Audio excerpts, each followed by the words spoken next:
நேயர்களுக்கு வணக்கம். சொல்வோம் வெல்வோம் தமிழக சட்டப்பேரவை தேர்தல் குறித்து அரசியல் கட்சி தலைவர்கள் பங்கேற்கும் சிறப்பு விவாத நிகழ்ச்சி சென்னை ஆகாஷ்வாணி மாநில செய்திப் பிரிவு உங்களை வரவேற்கிறது. ஏப்ரல் 23 4 234 தொகுதிகளுக்கான ஒரு மிகச்சிறந்த அனைவரும் உலகமே எதிர்பார்க்கின்ற 17வது சட்டப்பேரவை தேர்தல். இந்த தேர்தலில் 4 முக்கிய கேள்விகள். யார் எத்தனை தொகுதிகளில் வெல்வார்கள்? யார் முதலமைச்சர்? யார் எதிர்க்கட்சி தலைவர்? எந்த கட்சியினுடைய வாக்கு யார் பிரித்தார்கள்? 4 கேள்விகள். 4 கேள்விகள், 4க்கும் விடை என்ன? 4மே விடை காண்பது மே 4. இதை சொல்வது யார்? சற்றேறக்குறைய 5,67,07,380 வாக்காளர்கள். அவர்கள் விரல்கள் சுட்டுவது யார்? அதற்கான ஒரு முன்னோட்டமாகத்தான் இந்த நிகழ்ச்சியில் சொல்வோம் வெல்வோம். வெல்லப்போவது யார்? இந்த நிகழ்ச்சியில் பங்கு பெறுகின்ற அரசியலில் மிக மூத்த அனுபவமுள்ள நிர்வாகிகள். திராவிட முன்னேற்றக் கழகத்திலிருந்து தலைமை செய்தி தொடர்பாளர் திரு TK இளங்கோவன் அவரை நிகழ்ச்சிக்கு வரவேற்கின்றோம். அகில இந்திய அண்ணா திராவிட முன்னேற்றக் கழகத்திலிருந்து முன்னாள் அமைச்சர் மூத்த பேச்சாளர் திரு வைகை செல்வன் அவரை வருக வருக என்று வரவேற்கின்றோம். பாரதிய ஜனதா கட்சியிலிருந்து அதனுடைய தலைமை செய்தி தொடர்பாளர் திரு நாராயணன் திருப்பதி அவரை வருக என்று வரவேற்கின்றோம். காங்கிரஸ் கட்சியின் மூத்த தலைவர்களில் ஒருவரான அதன் செய்தி தொடர்பாளர் திரு கோபண்ணா அவர்களை நிகழ்ச்சிக்கு வரவேற்கின்றோம். இந்திய கம்யூனிஸ்ட் கட்சியினுடைய தேசிய குழு உறுப்பினர் டாக்டர் GR ரவீந்திரநாத் அவரும் நம்மோடு இணைந்துள்ளார். வருக. இந்த தேர்தலில் கண்டிப்பாக நாங்கள் வெற்றி பெறுவோம் என்ற ஒரு முன்னோட்டத்தோடு அனைத்து கட்சிகளிலிருந்து வந்துள்ளவர்கள் சொல்வோம் வெல்வோம் அவர்கள் என்ன சொல்ல போகிறார்கள்? நாம் பிஜேபியிலிருந்து தொடங்குகிறோம். திரு நாராயணன் திருப்பதி சார் வணக்கம். வணக்கம். அதாவது கண்டிப்பாக ஒரு மாற்றம் வரும் அப்படின்னு ரொம்ப உறுதியாக பல இடங்களில் உங்கள் கட்சி பேசிட்டு வருது. அப்படி என்ன மாற்றத்தை ஏன் எப்படி எதிர்பார்க்குறீங்க? அதுக்கான காரணம் இருக்கும் இல்லையா? உறுதியான காரணங்கள் பல இருக்கின்றன. தமிழ்நாட்டிலே தற்பொழுது நிலவக்கூடிய சட்ட ஒழுங்கு பிரச்சனை, சீர்கேடு கடந்த 5 வருடங்களில் தமிழ்நாட்டினுடைய சட்டம் ஒழுங்கு மிக மோசமான ஒரு சீர்கேட்டை சந்தித்து கொண்டிருக்கிறது. அதே போல பெண்களுக்கு எதிரான குற்றங்கள், குறிப்பாக பெண் குழந்தைகளுக்கு எதிரான குற்றங்கள், அதிலும் குறிப்பாக பள்ளிகளிலே பெண் குழந்தைகளுக்கு எதிரான குற்றங்கள், இதையெல்லாம் தடுக்க தவறிய மிகப்பெரிய குற்றத்தை, மிகப்பெரும் நிர்வாக சீர்கேட்டை இந்த அரசாங்கம் செய்திருக்கிறது என்பதுதான் எங்களுடைய மிக மிக முக்கியமான ஒரு குற்றச்சாட்டு. மட்டுமல்ல, தேர்தலுக்கான வியூகமே அதுதான். இந்த தேர்தல் எதற்காக, இந்த தேர்தலில் திமுக தோற்கடிக்கப்பட வேண்டும் என்பதை நாம் தெளிவாக சொல்லிக் கொண்டிருக்கிறோம். அதே போல கடந்த 10 வருடங்களில், குறிப்பாக கொரோனா காலகட்டத்திற்கு பின்னால உலகம் முழுக்க ஒரு மிகவும் பின்தங்கிய பொருளாதார சூழ்நிலை நிலவும் போது உலகத்திலேயே இந்தியா தான் பொருளாதாரத்தில் மிக சிறந்து விளங்குகிறது என்று சர்வதேச நாணய நிதியம் உட்பட, உலக வங்கி உட்பட அனைத்துமே சொல்லிக் கொண்டிருக்கிற வேளையில் இந்தியாவில் நம்பர் 1 என்று சொல்லக்கூடிய அளவிற்கு இருக்கிறது.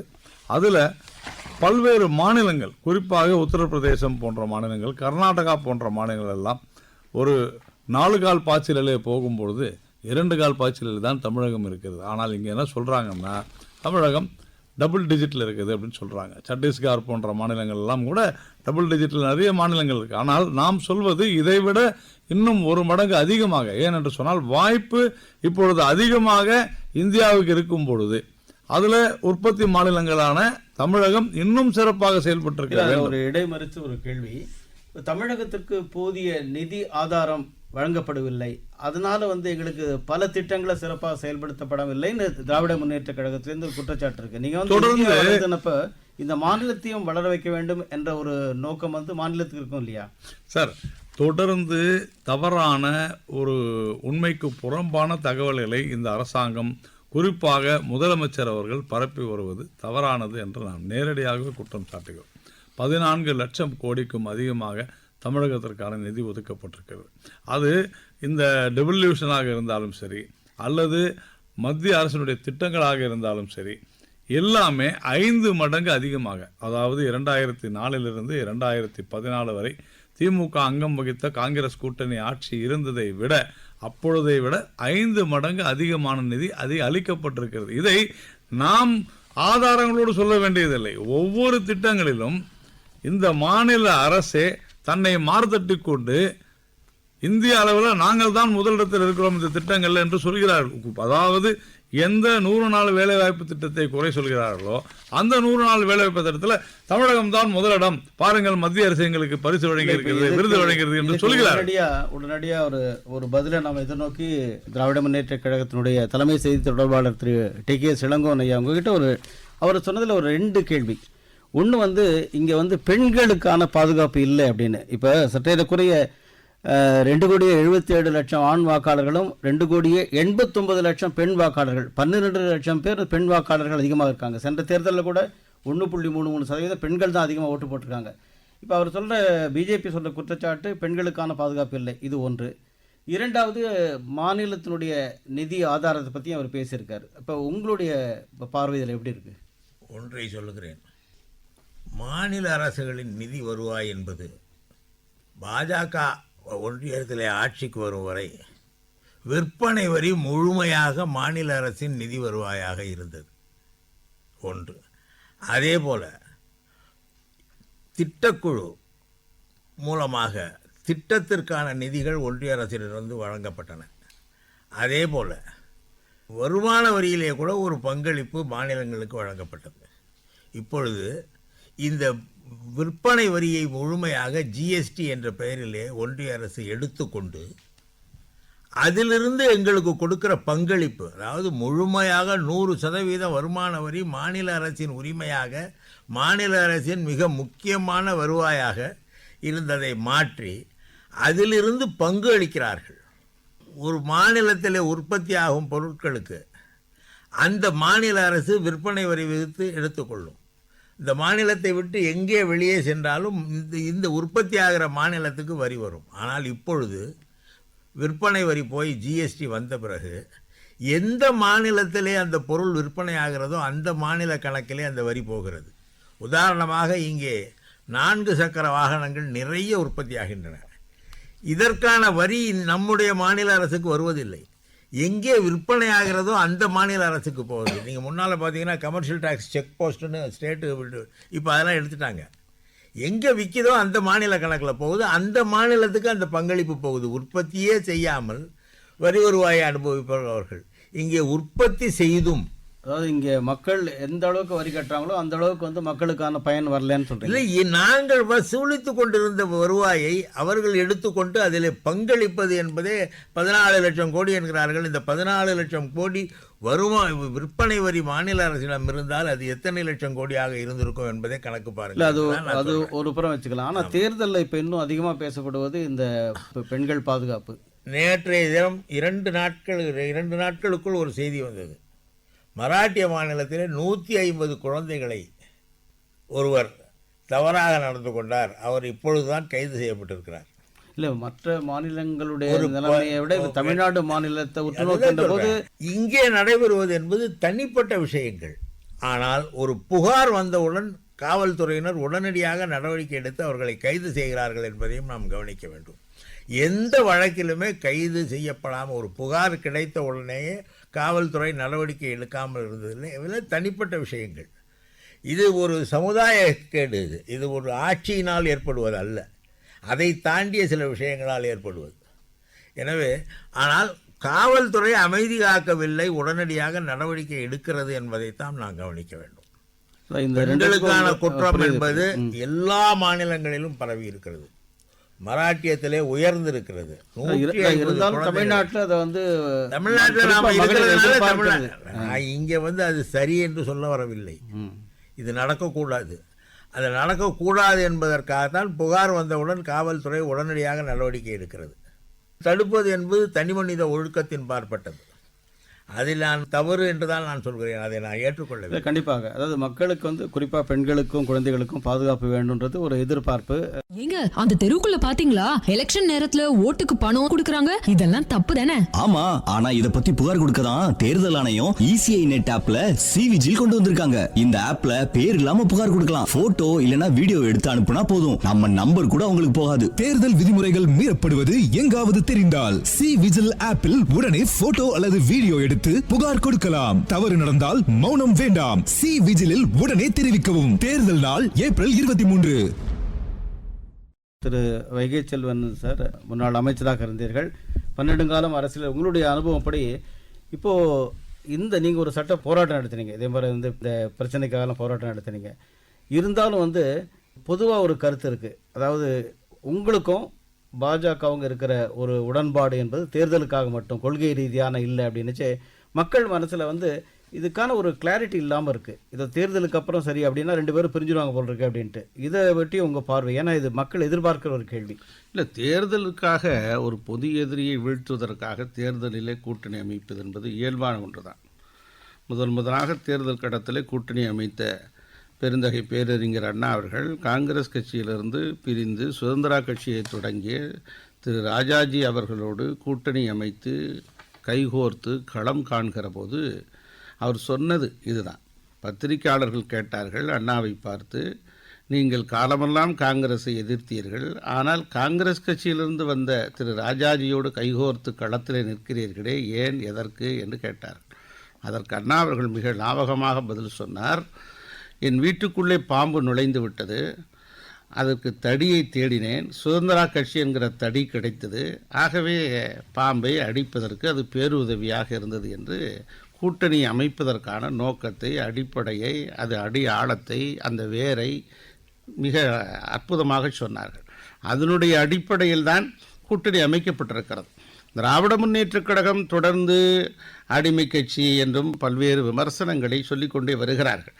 அவர்களுடைய கடந்த கால நிகழ்வுகளை பார்க்கிற போது காங்கிரஸையும் அவ்வாறே அப்படி அழைத்தார்கள்.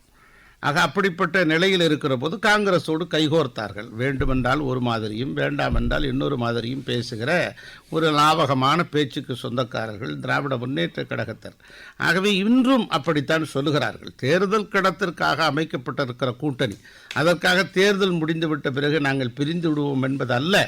எங்களுடைய நோக்கம் பொது எதிரியை வீழ்த்துவதற்காக மக்களை அதை நோக்கி பொது எதிரியை வீழ்த்த வேண்டும் என்கின்ற ஒரு நிலைப்பாடு வருகின்ற போது என்று ஒரு பொதுவான கருத்து ஊடகங்களில் பேசப்படுவது என்னவென்றால், தென் மாவட்டங்களில் அஇஅதிமுகவுடைய வாக்கு வங்கி வெகுவாக பாதிக்கப்படும். காரணம் என்னவென்றால், திருமதி சசிகலா அவர்களும் ஒரு புதிய அணி அமைத்து அவர்கள் போட்டியிடுகிறார்கள்.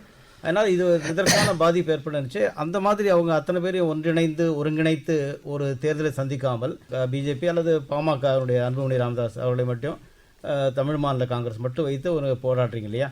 அப்போது உங்களுக்கு வந்து முழுதும் வந்து டிஎம்கே எதிர்க்கிறதுக்கு இந்த கூட்டணியை போதுன்ற அளவுக்கு முடிவு பண்ணி, அதாவது கட்சியினுடைய கொள்கை அது.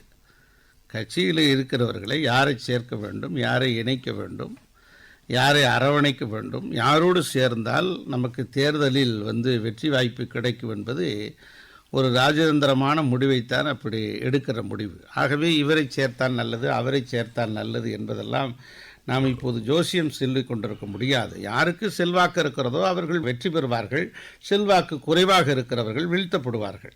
தகுதி உள்ளது தப்பி பிழைக்கும், வெற்றிடத்தை காற்று நிரப்பும். அதுதான் எல்லாவற்றிலும் பொருத்தமான ஒன்று.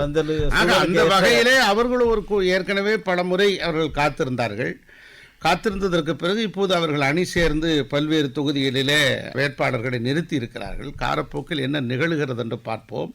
தென் மாவட்டங்களில் பொறுத்த மாத்திரத்திலே மதுரை, திண்டுக்கல், தேனி, சிவகங்கை, ராமநாதபுரம், விருதுநகர், தூத்துக்குடி, திருநெல்வேலி, கன்னியாகுமரி, இந்த மாவட்டங்களிலெல்லாம் உண்மையாகவே கடுமையாக களப்பணி ஆற்ற வேண்டியது இருக்கிறது அண்ணா திராவிட முன்னேற்ற கழகம். நான் தொடர்ந்து இந்த 9 மாவட்டங்களில் சுற்றுப்பயணம் மேற்கொண்டிருக்கிறேன். கடுமையான போராட்டம் தான், மிக எளிதாக வெற்றியை பெற இயலாது. அந்த இடங்களிலெல்லாம் மிகவும் பலகமாக இருக்கிறார்கள் திராவிட முன்னேற்ற கழகத்தை சேர்ந்தவர்கள். எங்களோடு பாஜக இருக்கிறது, அமமுக இருக்கிறது, அந்த பகுதியெல்லாம் பாட்டாளி மக்கள் கட்சி இல்லை. இருந்த போதிலும் கூட அவர்களையும் துணைக்கு அழைத்திருக்கிறோம். ஏனைய பல்வேறு கட்சிகளும் இணைந்து இசைந்து ஜான் பாண்டியன் போன்றவர்களெல்லாம் அந்த சமுதாயத்தின் பிரதிநிதிகளாக இருக்கிறவர்களெல்லாம் எங்களோடு ஏணியாக தோணியாக நின்று களத்தில் நிற்கிறார்கள். இன்னொரு பக்கம் டெல்டா பகுதி என்று அழைக்கப்படுகிற திருச்சி, அரியலூர், பெரம்பலூர், தஞ்சை, புதுக்கோட்டை, திருவாரூர், நாகப்பட்டினம் வரைக்கும் இதே நிலைமைதான் தொடர்கிறது. ஆக இந்த 2 மாவட்டங்களிலும் மிகப்பெரிய ஒரு கேள்விக்குறியாக இருக்கிறது என்பது ஒத்துக்கொள்கிறோம். ஆனால் இந்த 2-3 நாட்களாகவே வேறு ஒரு மாற்றம் ஏற்பட்டு கொண்டிருக்கிறது. ஆக இன்னும் 4-5 நாட்கள் இருக்கிறது. நிச்சயமாக ஒரு பெரும் மாற்றத்திற்காக காத்திருக்கிறோம். வெற்றி பெறுவோம் என்கிற நம்பிக்கை இருக்கிறது. மக்களை இறுதி எஜமானர்களாக இருக்கிற வாக்காளர்களை நோக்கி எங்களுடைய காய்கள் நகர்த்தப்படுகிறது. வாக்கு என்பது உங்கள் உரிமை, வாக்களித்தல் உங்கள் கடமை. கடமை புரிந்து உரிமை பெறுவது ஜனநாயகத்தின் தனிப்பெரும் பெருமை. கோட்டை கதவை திறக்கும் சாவி உங்கள் வாக்காய் இருக்கலாம். நீங்கள் அளிக்கும் ஒற்றை வாக்கில் தேசிய கொடியே சிறக்கலாம். இதயம் சொல்வதை கேளுங்கள், எல்லாரும் வாக்களியுங்கள். உங்கள் வாக்கு நித்திய வாக்கு, உங்கள் வாக்கு சத்திய வாக்கு. உங்கள் வாக்கு நித்திய வாக்கு, உங்கள் வாக்கு சத்திய வாக்கு. திரு கோபண்ணா ஐயா வணக்கம். வணக்கம். இப்போ காங்கிரஸ் கட்சி ஒரு துணை கட்சியாகத்தான் தொடரும் என்கின்ற, அதாவது முதல்ல ஒரு 41 இடங்களில் வந்து போட்டியிட்டு தன்னுடைய ஒரு பலத்தை நிரூபித்த ஒரு கட்சி. 2014 பலம் என்றால் அன்றைக்கி அத்தனை இடங்களில் போட்டி போட முடியுன்றது. அதுக்கப்புறம் 25, இந்த முறை அப்படி இப்படி ஏதோ பேசி 28. அதனால் அந்த காங்கிரஸ் கட்சி இன்டென்சிவாக கேம்பெயின் பண்ணலையா அப்படின்ற ஒரு பார்வை மக்கள்கிட்ட இருக்குது. அது காரணம் என்னென்னா, அந்த கூட்டணி திராவிட முன்னேற்ற கழகத்து கூட இருந்தாலே நாங்கள் எல்லா இடத்துலையும் வெற்றி பெறலாம் அப்படின்ற ஒரு எண்ணமா?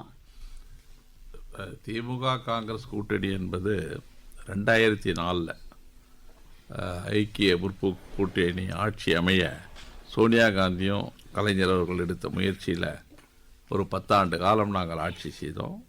இந்தியாவை மட்டுமல்ல, தமிழகத்தையும் வளர்ச்சி பாதையில் அழைத்து சென்ற பெருமை டாக்டர் மன்மோகன் சிங் ஆட்சிக்கு உண்டு. அந்த 2004 தொடங்கிய கூட்டணி 2026 வரை 2014 மக்களவை ஒரு தேர்தலை தவிர அனைத்து தேர்தல்களிலும் நாம் கூட்டணி அமைத்து போட்டிட்டு இருக்கோம். அதில் 2006 வெற்றி பெற்றோம். அதேபோல் 2019 மக்களவை தேர்தல், 2021 சட்டமன்ற தேர்தல், 2024 மக்களவை தேர்தல் அமோக வெற்றி பெற்று. இல்லை, அது காரணம் ஒரு கூட்டணி திராவிட முன்னேற்ற. பட் காங்கிரஸ் வந்து மக்கள் தமிழ்நாட்டில் காங்கிரஸோட வளர்ச்சியை நோக்கி மக்கள் வந்து ஒரு பெரிய கேள்வி எழுப்புறாங்க. இல்லை நான் சொல்கிறேன், காங்கிரஸ் கட்சியின் வளர்ச்சியை விட தமிழ்நாட்டின் வளர்ச்சியில் திராவிட முன்னேற்ற கழக அரசு ஆற்றிய பங்கு இருக்குல்ல கடந்த 5 ஆண்டுகள், அது வந்து மகத்தான சாதனைகளை செய்திருக்கிறது. இப்போது காங்கிரஸை பொறுத்தவரை திமுக காங்கிரஸ் என்பது ஒரு மதசார்பற்ற கொள்கையின் அடிப்படையில் ஒரு கூட்டணி. கிட்டத்தட்ட 22 ஆண்டுகளாக நாங்கள் கூட்டணியில் பயணிக்கிறோம். அந்த நிலையில் இன்றைக்கி பார்க்குறப்ப நண்பர் நாராயண் திருப்பதி ஒன்று சொன்னார் இந்தியாவினுடைய பொருளாதார வளர்ச்சியை பற்றி. இன்றைக்கி காலையில் ஒரு 4-8 நான் ஒரு செய்தி, உலக பொருளாதார தர வரிசையில் இந்தியா 5வது இடத்துலேருந்து 6வது இடத்துக்கு தள்ளப்பட்டிருக்கிறது. மார்ஜினலாக இருக்கலாம். இல்லை எப்படின்னா, இப்போ $4.15 ட்ரில்லியன், இங்கிலாந்து வந்து 4.26. அதனால் மிகப்பெரிய ஒரு தேக்கம் இருக்குது இன்றைக்கி வளர்ச்சியில். அடுத்து இந்திய மக்கள் தொகையில் தமிழ்நாடு வஞ்சிக்கப்படுகிறது. அந்த வரி பகிர்வு, அதுதான் நண்பர் இளங்கோவன் சொன்னது. தமிழ்நாட்டின் மக்கள் தொகையில் 6%, ஆனால் நாட்டின் உற்பத்தி மதிப்பில் நாங்கள் 9.37% பங்களிக்கிறோம் ஜிடிபியில். ஆனால் வரி பகிர்வில் தமிழ்நாட்டிற்கு கிடைப்பது 4% தான். நேரடி மறைமுக வரி மூலம் வரி தொகுப்பிற்கு தமிழ்நாட்டின் பங்கு ரூபாய் 1,80,000 கோடி. ஆனால் வரி தொகுப்பிலிருந்து 2023-24 தமிழ்நாடு பெறுவதோ ரூபாய் 45,052 கோடி. தமிழ்நாடு ₹1 வழங்கினால் 29 பைசா. இது பசுமரத்தாணி போல் பிரச்சாரம் செய்யப்பட்டு மக்கள் மனதில் பதிந்து விட்டது. ஆனால் அதே உத்தரப்பிரதேசத்துக்கு ₹1 வாங்கினா ₹2.71 பைசா, மத்திய பிரதேசத்துக்கு ₹1.70. இந்த பாரபட்சம் இருக்குது. வரி பகிர்வில் அப்பட்டமான ஒரு பாரபட்ச போக்கு இருக்குது. இல்லைன்னு மறுக்க முடியாது. நாராயண திருப்பதி அவர் பதில் சொல்லுவார். இல்லை, இன்னொன்னையும் சொல்லிடுறேன், இன்னொன்னையும் சொல்லி அதுக்கு சேர்த்து அவர் பதில் சொல்லிட்டோம்.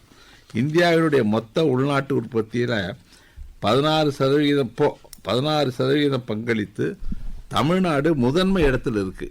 இன்னைக்கு தமிழ்நாடு இந்திய ரிசர்வ் வங்கி புள்ளி விவர கையேட்டின்படி தமிழ்நாட்டின் மொத்த உள்நாட்டு உற்பத்தி மதிப்பு வந்து 31,19,000 கோடி. இந்த அடிப்படையில் இந்தியாவில் மகாராஷ்டிர மாநிலத்திற்கு அடுத்த நிலையில் வளர்ச்சி பாதையில் பீடுநடை போட்டு வருகிறது. இதனால் தமிழ்நாட்டு மக்களின் தனிநபர் வருமானம் ரூபாய் 3.58 லட்சமாக அதிகரித்து மக்களின் வாழ்வாதாரம் உயர்ந்திருக்கிறது. ஆனால் பாஜக ஆட்சியில் தேசிய வருமானம் 1,96,000 தான். இதைவிட தமிழ்நாட்டின் தனிநபர் வருமானம் 1.6 மடங்கு அதிகம். இது வளர்ச்சி இல்லால் எது வளர்ச்சின்னு எனக்கு தெரியல. அது காரணம் வந்து தமிழ்நாட்டு மக்களின் வாழ்வாதாரம் உயர்ந்து தமிழ்நாட்டில் இருக்கிற இயற்கை சார்ந்த வளங்களும் மனித வளமும் அதுக்கான காரணம் இருக்கலாம் இல்லையா? அதாவது தமிழ்நாடு எப்பொழுதுமே ஒரு முன்னேறிய மாநிலம் தான், நான் இல்லைன்னு சொல்ல மாட்டேன். ஆனால் இந்த முன்னேறிய மாநிலத்தை மேலும் முன்னேறிய மாநிலமாக முதலமைச்சர் மு.க. ஸ்டாலின் அவர்கள் இந்த 5 ஆண்டு காலத்தில் அவருடைய இன்னைக்கு வந்து அவருடைய இமேஜ் வந்து திராவிட முன்னேற்ற கழக இமேஜோட உயர்ந்திருக்கு. இன்றைக்கி 4 முதலமைச்சர் இருக்காங்க. மு.க. ஸ்டாலின், எடப்பாடி பழனிசாமி, விஜய், சீமான். இந்த 4 பேரையும் மக்கள் பார்க்கிறப்போ முதலமைச்சர் மு.க. ஸ்டாலினுடைய பங்களிப்பு தமிழ்நாட்டு வளர்ச்சியில் அவர் செய்த சாதனைகள், குறிப்பாக மகளிருக்கு இதெல்லாம் நிறைய இருக்குது. அந்த சாதனைகளெல்லாம் பார்க்கிறப்போ சாதனைகளை படைத்த ஒரு அரசு என்கிற வகையில் மீண்டும் திரும்பி ஒரு நம்பிக்கையில நீங்க அவங்களோட தொடர்றீங்க. நாங்கள் வந்து இந்த கூட்டணி ஒரு கொள்கை கூட்டணியாக இருப்பதால தேசிய நலன் இருக்கு. தேசிய பாஜகவை எதிர்த்து ஒரு வலுவான ஒரு அமைப்பு உருவாக வேண்டும் என்றால் அது தமிழ்நாட்டில் திராவிட முன்னேற்ற கழக பங்களிப்பை மறுக்கவே முடியாது. தேசிய அளவில் காங்கிரஸ், தமிழ்நாட்டில் திமுக, இந்த கூட்டணி வந்து பாஜகவை எதிர்ப்பதற்கு நாங்கள் இணைந்து இருக்கணும். அது தேசிய அளவில் ஐக்கிய முற்போக்கு கூட்டணி வந்து வளரணும் அப்படின்னு எதிர்பார்க்குறீங்க. அப்போ கூட வந்து மேற்கு வங்கத்தில் இன்னும் உங்களுக்கு அதான தடைகள் நிறைய இருக்கு இல்லைங்களா? மேற்கு வங்க மாநிலத்தில் மம்தா பானர்ஜியோடு நாங்கள் இணைந்து போக முடியல. பட் இந்தியா கூட்டணி என்கிற ஒரு அமைப்பு தான் இன்னைக்கு பாஜகவை எதிர்க்கிற முதன்மை அமைப்பு. திரு ரவீந்திரநாத் ஐயா, இப்போ வந்து கம்யூனிஸ்ட் பொறுத்தவரை பொதுவாக எல்லாரும் வந்து தொடர்ந்து பேசுவது கேரளத்தில் ஒரு நிலைப்பாடு, தமிழ்நாட்டில் ஒரு நிலைப்பாடு அப்படின்னுச்சு. இப்போ இங்கேயே பார்த்தீங்கன்னா தொழிற்சங்க சட்ட திருத்தம் கொண்டு வந்தப்போ, ஏன்னா இப்போ நீங்கள் உங்களுடைய தேர்தல் அறிக்கையில் 7 மணி நேர வேலை, ஐடி இண்டஸ்ட்ரியில் 5 நாட்கள் மட்டும் வேலை அப்படின்னு சொல்லும்போது இந்த மாநில திமுகவுடைய கொள்கைக்கு சில மாற்றாக வந்து திட்டங்கள் கொண்டு வரீங்க. ஆனால் அதே நேரத்தில் அதை நீங்கள் வந்து கண்டிப்பாக இந்த அரசு செய்யணுன்ட்டு இன்சிஸ்ட் பண்ணுற மாதிரியும் ரீதியாக பார்க்கின்ற போது தெரியல. அதே போல் வரியை பற்றி பேசுகின்ற போது இங்கே மின்கட்டண உயர்வும் அதே போல் சொத்து வரி உயர்வும் வரும்போது கம்யூனிஸ்டுகள் எதுவும் குரல் கொடுத்த மாதிரி தெரியல. இதெல்லாம் அந்த மக்களுடைய பார்வையில் கேட்கப்படக்கூடிய கேள்விகள். இதற்கு உங்கள் பதில் என்ன? முக்கியமாக இந்தியாவிலேயே சட்டம் ஒழுங்கு சிறப்பாக பராமரிக்கப்படுகிற நாடு தமிழ்நாடு தான், மாநிலம் தமிழ்நாடு தான். சட்ட ஒழுங்குல தனிப்பட்ட குற்றச்செயல் எடுத்து பார்க்கக்கூடாது. மிகப்பெரிய அளவுக்கு மக்களிடையே மோதல், வன்முறைகள் இது போன்று ஏற்படக்கூடிய சூழலில் ஒரு அரசு எவ்வாறு செயல்படுகிறது என்பதுதான் மிக முக்கியமானது. அதுக்கடுத்து வந்து பொருளாதார வளர்ச்சின்னு பேசுகிறாங்க.